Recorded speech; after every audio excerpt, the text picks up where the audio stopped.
from your point of view, what is the difference, or is there any difference between the virtual and the face-to-face sessions? Because you run a lot of face-to-face, and then this is a virtual one.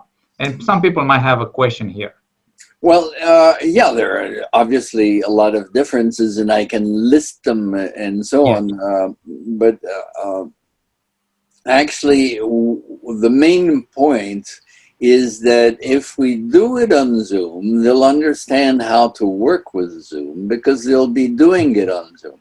And they'll be living through the kind of operating procedures on Zoom that they need to understand and practice.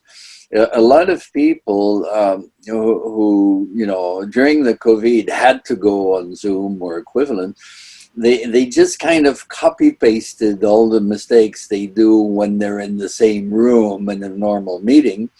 They see that some things can't happen, but they try and do it anyways. For instance, I don't know, people have a tendency when they're in the same room to have a conversation with their neighbor.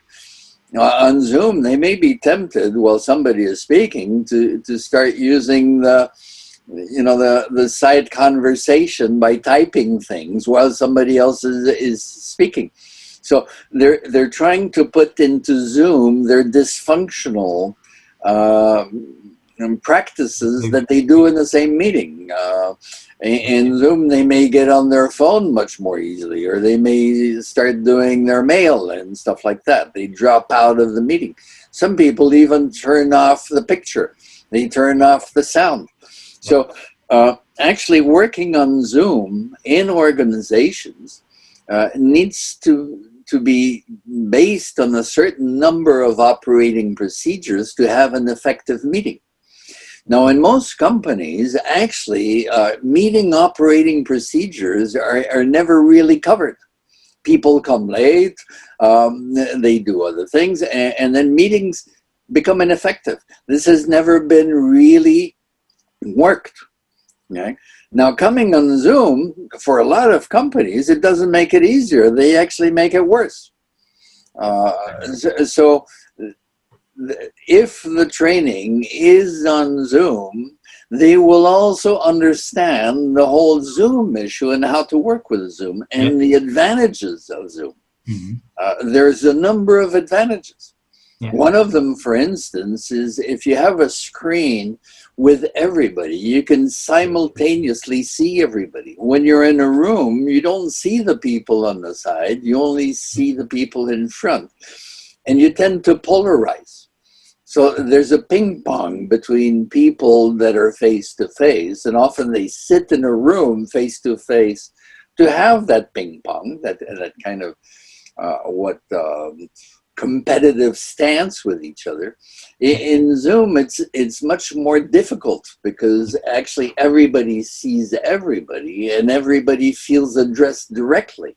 Yeah, and it's kind of your equal there, because I mean, you don't have like a golden frame on your Zoom appearance. Yeah, but one thing that I noticed is that also we are learning also a kind of an etiquette. So it means it's a virtual etiquette that we have, and we never learn. I mean, and this is something that I heard, for example, people saying, but you know, in a virtual setup, we're missing the socializing, the personal part, which actually is not as much more focused on results.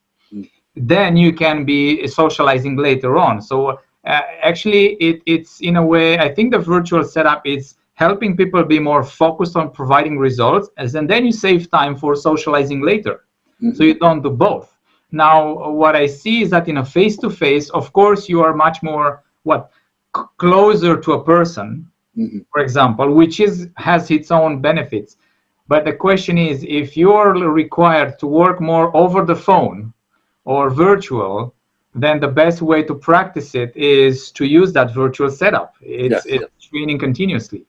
Now, to come to the benefits, actually, on Zoom, what we see is meetings are more effective, people are more on time, they're more focused on results, there's much less politics, there's much less relational games and power plays, and that may be one of the reasons why people, want to go back to the office.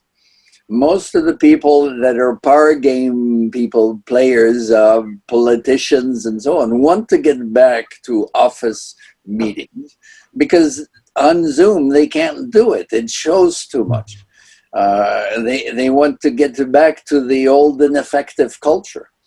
Actually, most companies see that work from home is much more effective than work from the office. There's a lot to be gained there. Now, like I said, it doesn't mean you have to eliminate all the social dimension. There could be meetings in the office for the social dimension, but not for work. Yeah. And in our work, actually, very often we have our after work at Zoom. So when the meeting is over, the people who can stay, stay. And it gets on a much more social level, and we have that space. It's necessary. Yeah. It's useful for the people who want it. It's, you know.